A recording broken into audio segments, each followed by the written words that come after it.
Hey, how's it going, guys? Jack and Matt here with the Toasty Bros, and today we're partying together our first 2022 $450 budget gaming PC. Budget PC gaming is still possible, even though a lot of people might say it's not, and we're going to teach you how to build this PC with a little POV GoPro footage. But before we dive into this PC build, let's hear a word from today's sponsor.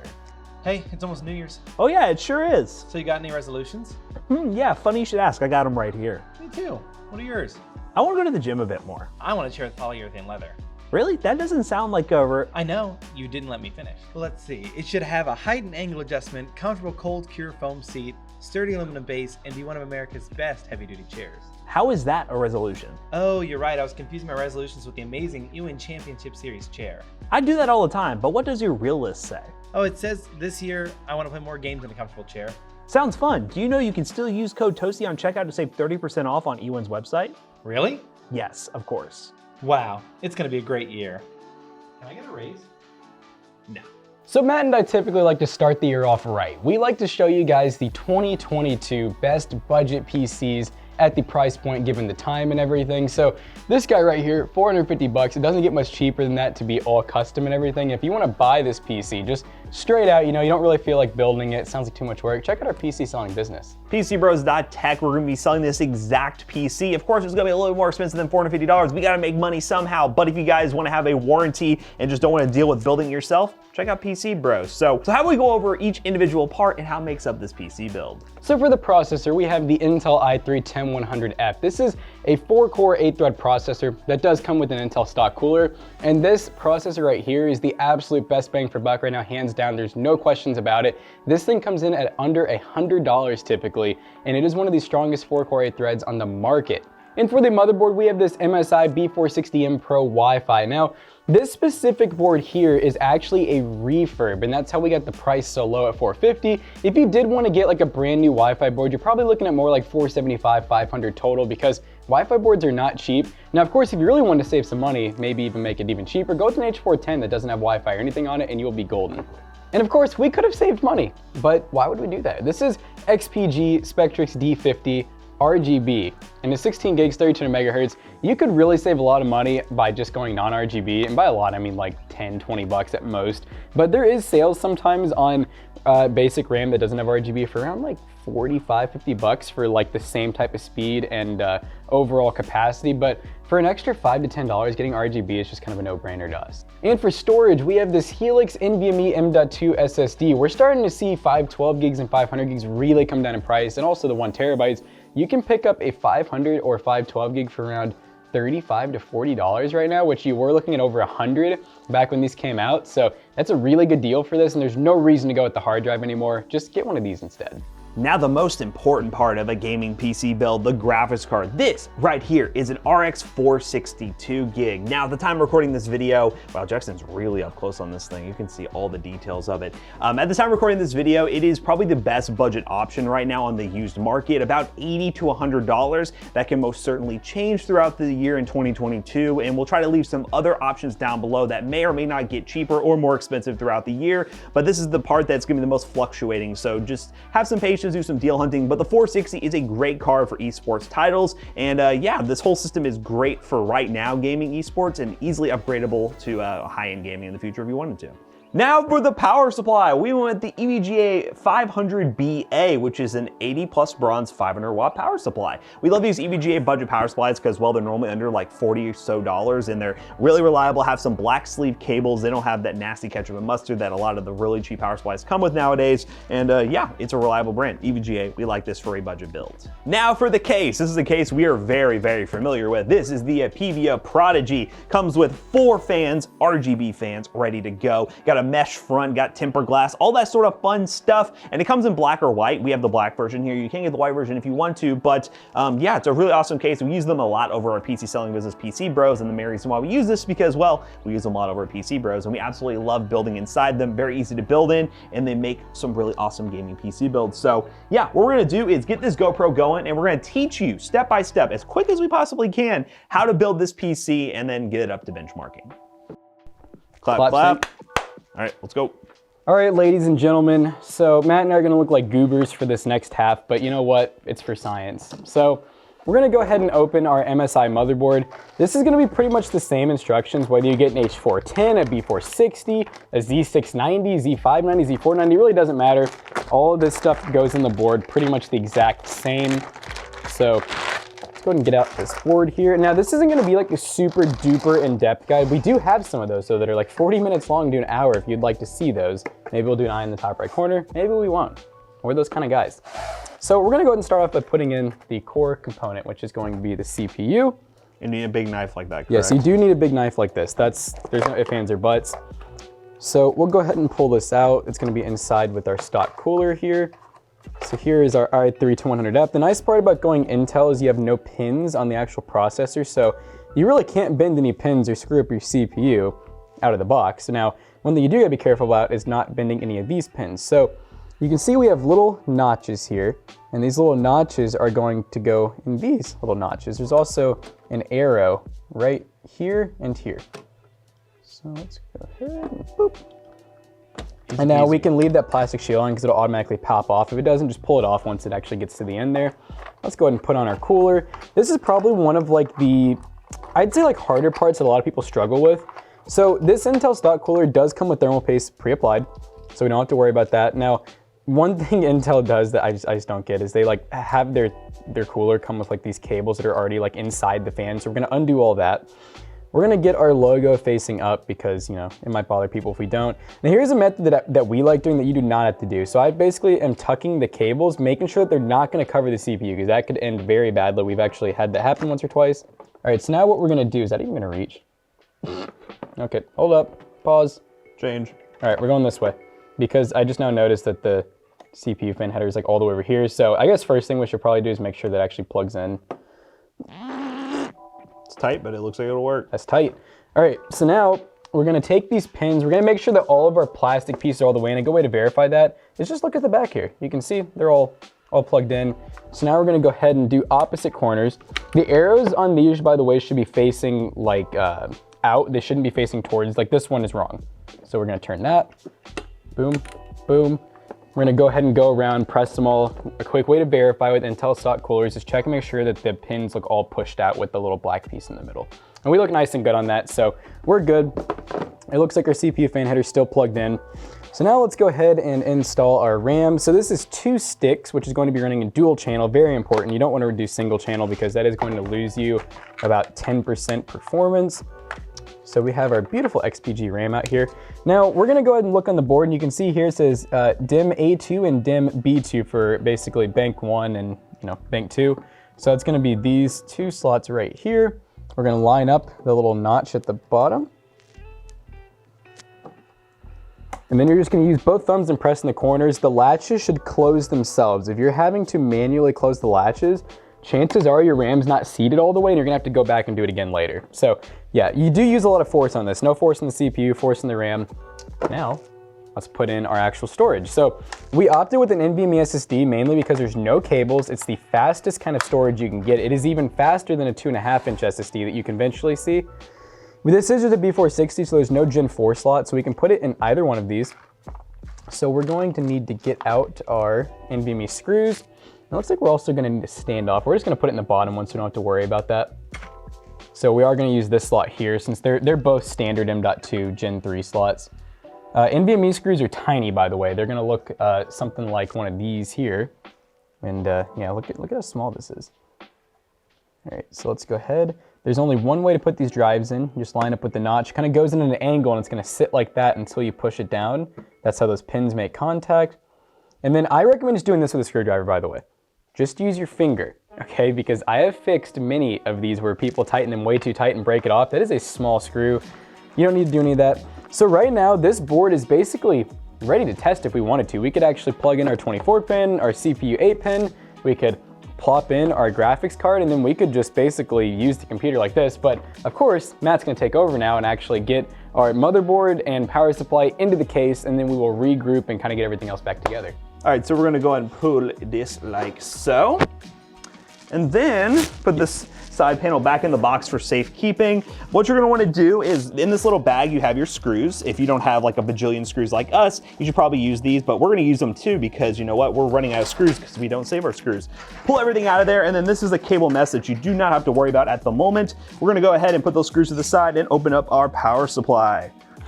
This is a non-modular power supply, so you don't have to worry about adding connectors, removing connectors, anything like that. It's literally just as simple as taking the screws that are included, these power supply screws, which I'll show you the difference between the screws here in a second, and installing your power supply. Velcro straps that they include are just for cable management. Some companies include them, some don't. All right, so what we're going to do, move the box out of the way, is we're going to take this power supply, fan down, and slot it right in here. And as you can see from Jackson's point of view, it's going to line up with these 4 screw holes. I don't know if I'm close yet. You got it. All right, so there's 4 screw holes right there. I'm going to walk around over here and screw it in. Yeah, now one thing to keep in mind is like Matt was saying, fan down pretty much 95% of the time. There is some cases though where if you don't see ventilation at the bottom there, that would be horrible for the power supply because it would just suffocate it. But if it does have ventilation, you're always gonna see it ran that way. Yeah, so for this particular build, if you're following exactly what we've done here, fan side down, no brainer. And then use these little guys. I'll let Jackson look at a power supply screw real quick. Those are the ones that are coarse threaded, and they normally are used for power supplies. They normally have like a bigger head compared to the other screws, so that's a good way to just off the bat notice the difference. So we're gonna go ahead and finish screwing this in. And then we will be opening up the front of the case with the tempered glass and going over the motherboard installation. That's probably one of the biggest rookie mistakes that we see is a lot of people mistake screws for other screws. They all have their intended purpose. In theory, you can force screws in, but it's not a good idea. No, yeah, and it's not gonna come back out. You're gonna end up breaking screws off. You're gonna strip them. The next person that gets the build is gonna be like, what the heck? So yeah, try to make sure you use like fine thread for motherboards and SSDs, power supply screws for hard drives, and power supplies, and sometimes motherboards do take them. All right, next up, I/O shield. This is a very important part. Well, really, I mean, it's not gonna make or break your build if you don't do it, but we're gonna go ahead and take this thing out real quick, and we're gonna pop it in. A good rule of thumb to follow is for the I/O shield to make sure you're pointing the right direction. Normally the audio jacks, which are these cutouts right here, are on the bottom, so it's pretty easy for you just to go right in here. Now this is a part a lot of people struggle with. You just have to push in each corner. That's the best way I can describe it. It'll pop in place. You'll see these little tabs. It does take a lot of force. Like there's no being soft with this. I mean, even here, this one's not happy. Yeah, you're on the left side, you're out a little bit, if that makes sense. Okay. It's like this needs to come back. Yeah. There we go. Top out. Hey, there we go. There we go. Easy, pop in right there. So we're good there. One thing that we're gonna do real quick, and I think we might just cut it from the camera because it's gonna take a little bit, is this fan cable, kind of in a weird spot. You see how it comes out from the bottom? We like it to come out from the side because it just looks a little bit cleaner. So I'm gonna take a power tool real quick, unscrew this fan, screw it back in after we rotate it, and this probably won't make the video, but you know what? We're gonna do it real quick. All right, so we now have everything ready for the motherboard install. What we're going to do is lay this thing down, and the I/O shield just fell out. Wow, look at that. How in the world? That felt pretty secure. For them. So one thing you want to make sure, and let me go ahead and verify this. We might have to worry about it. I think our standoffs are good. This is the case. That's the legendary. Yes, the case that has caused us many issues. All right, so you don't have to worry about standoffs with this one. There are some situations if you get a motherboard that these standoffs right here where you screw the motherboard down into the case will end up hitting the back of this motherboard in certain spots where there's not a hole. That will cause your system to short and not post and have some issues. So just be very careful of that. But in this situation, if you are using, again, everything that we're using here, you should not have any issues. So we're gonna go ahead and line everything up. Boom. And boom. And boom. This man with these phrases, man. Dude, I know, it's throwing you off. I don't know why it's throwing me off, but it's throwing me off. So we have everything lined up here.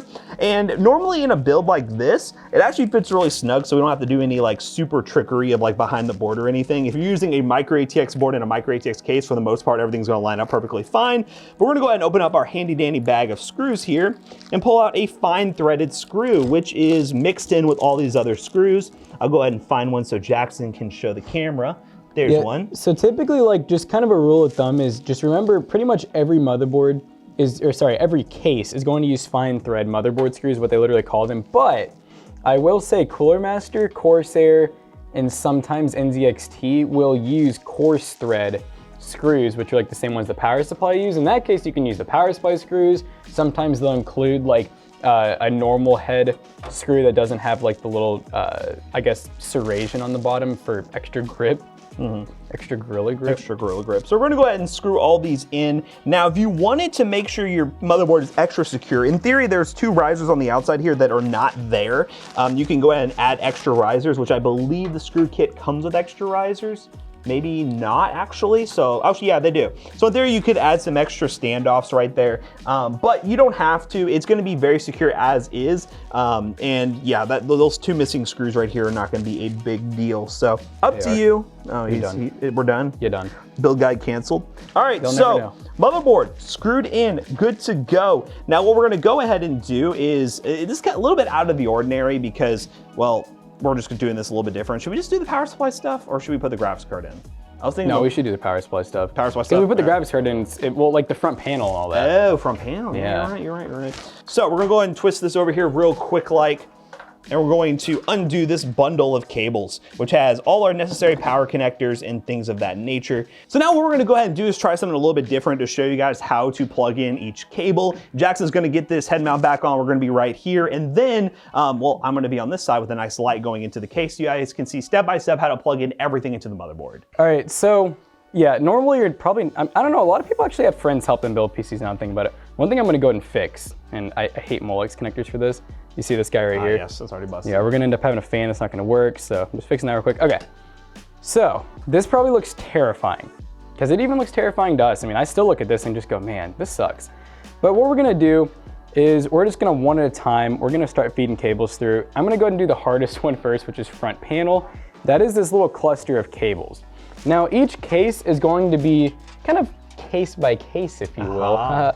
And some of them actually just have a single connector, like NZXT, for example, and some Corsair cases, where it just literally plugs in to make things easier, because front panel is pretty standard nowadays, but it didn't used to always be. So you will typically get these like single connectors like this. And as you can see, Matt's gonna kind of show you the basic rundown. There is a little graphic right here that McAllister can zoom into and test the power of our 4K camera. Which is very common for almost any new motherboard. They're gonna have like a graphic. Back in the day though, I remember you had to always use the instruction manual, because for some reason they didn't think that was a smart idea to just have it on the board. But yeah, now that we're good here, you can tell that power LED goes on the top.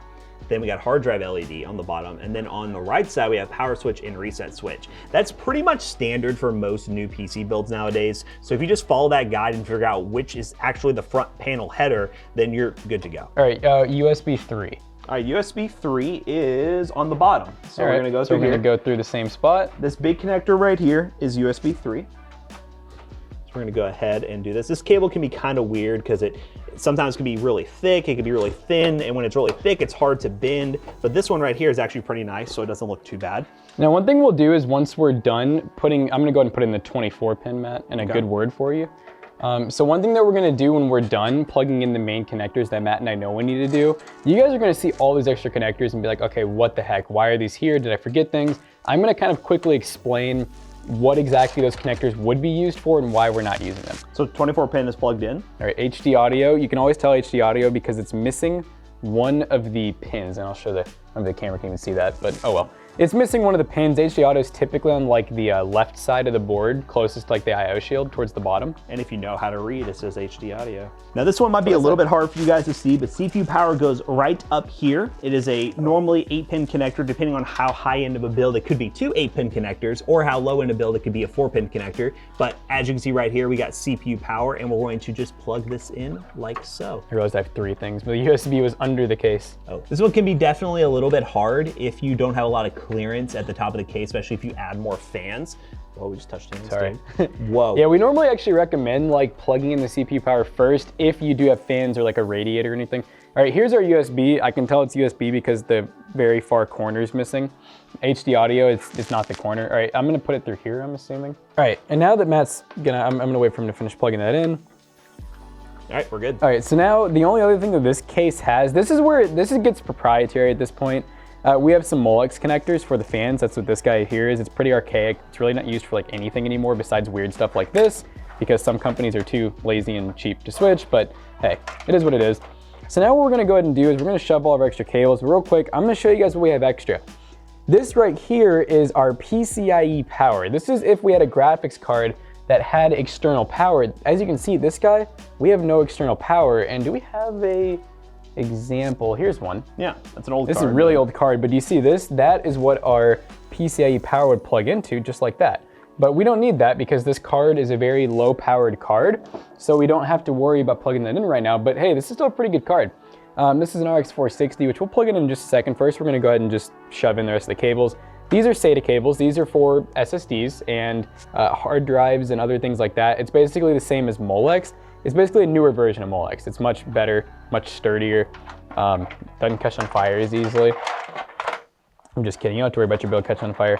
So what I'm doing right now is I'm basically taking all these cables and I am shoving them into the power supply basement. Not super hard because you don't want to unplug anything, but we're gonna come back and do some cable management after we get the graphics card in, just so we can make sure that everything's good and buttoned away. But as you can see, look at how good of a start we already have. Cables look like butt, but they're not sticking out super far, and we're gonna be able to put the side panel on and do some easy cable management. So now I'm gonna go ahead and turn it on the side. Would you want me to go ahead? You go for it. All right, we're gonna do this real fast, real fast. I'll lower the table a little bit again. Yeah, so this is difficult for me even. So now we're gonna go ahead and take this little cover off. Some cases have these, some don't. It's basically just like a PCI lane cover. Just makes it look a little cleaner. I'm just gonna put it up top because that's all we gotta do. And now we're gonna go ahead and just make sure that we got this right. This is a 2-lane card and it is going to line up just like this. So we're gonna be taking off the top 2 lanes. One is actually a non-break-off, which we love, just like that. The break-off ones typically come on cheaper cases. It's kind of just a way to save money. So it is a little bit annoying. You're gonna have to take this, basically wiggle it back and forth. Be careful not to break anything on the board when you do that. But now we just take our graphics card. We make sure that our little latch is open like so. And if you look, we're lining this up perfectly, and then we're gonna push down. It does take a good amount of force typically. This should automatically close. If you're, well, okay, I had to do it myself, but normally you want the latch to close itself. Graphics cards can be, the lanes are really big, so it's not quite like RAM where it easily closes. Sometimes it does take some extra help. And now we're gonna put these screws in. This is really important. A lot of people pass this up. I see this all too often where they only do like 1 screw or they do no screws. And graphics cards, you gotta remember, are typically very heavy. They're very long. The only thing holding them in is that little lane in the motherboard that's just soldered on. So you're gonna use coarse thread, which I have never seen a case use fine thread for this. It's almost always coarse. And then we're gonna put this back down. And how you'll know if your card is secure is you should be able to come in here like this. And I mean, shake this card around and it should not be like bouncing, going crazy. So we have a nice sturdy card. So now before we do cable management, we're gonna do one more check in the front here, make sure everything looks good. I'm not a huge fan of like these guys right here kind of being out, so we're just gonna take them and kind of shove them down here a little bit if we can. We're gonna do the best we can. Other than that though, I think it looks pretty good. Matt, you think it looks good? Yeah, looks quality. Chat, you think it looks good? We're live on Twitch right now, by the way, twitch.tv/ToastyBros. And I guess I can go ahead and just turn this around for the light. And we're gonna do a really fast cable management job. This case is like one of the easiest cases to cable manage. And it doesn't really take a lot. It's really good to have a pair of snips like this around, like wire cutters, or a pair of scissors, whatever. And now we're just gonna go to town. So one thing I like to do is use some of the spots that are kind of unconventional. Like this is normally for an SSD, but we're not using an SSD, so I'm gonna use this. The reason I like using this is because the actual cable tie downs that they give us, if you look right here, we'll have it going right across the middle. And I'm not a fan of that because you're gonna see all the cables. We don't really want that. We wanna make this look nice and clean. One thing you can do to save yourself a headache too is make sure that you run cables a certain way from the start. Because obviously if you like have some cables overlapping, it's gonna make cable managing really hard and you might have to like undo them or something along those lines. So good there. Go ahead and normally what I like to do is just kind of have like rows of cables or like cross sections, whatever you want to call columns. it. You know? Columns. We have columns of cables. All right, we're gonna go ahead and do a couple up here. I go a little unconventional with it. And now I'm probably just gonna leave the bottom just about like this because I don't really see the point of cable managing your power supply basement, because if you ever decide to upgrade, add any extra components like hard drives, SSDs, it is gonna be a nightmare trying to undo all that. So this is perfectly acceptable right here. It's still a heck of a lot better than a lot of the pre-built companies you'll buy from, but PCBros.tech, yeah, we're clean about it. We do that kind of cable management, or if not, better, or if not. That's a mixture of or and if, or if not. Or if not. Or if not. But so yeah. now, It's beautiful. I mean, but the real question is though, Matt, does it work? Of course it works. Toasty Bros built it. All right, so one tip that Matt just pointed out it's actually a really common mistake. Yeah, so we're probably gonna have to lower the card a little bit. Basically, we just are gonna have to unloosen these screws. Just let it drop a tad because as you can see, we're probably not gonna plug these connectors in right now. But what Matt was saying, we have some, basic video out connectors up here. But we're not gonna be using those because this graphics card overrides those connectors. And even if we didn't have a graphics card in this system, the motherboard does not have integrated graphics and it is a 10100F. F in Intel means no integrated graphics, so the only way you can get display out is by having a discrete graphics card. So yeah, I think that we've pretty much shown you guys how to build this. At this point, you just put your side panels back on, plug it in, and see if it works. So you want to see how it games, how it performs? Let's get into some gaming. Let's do it.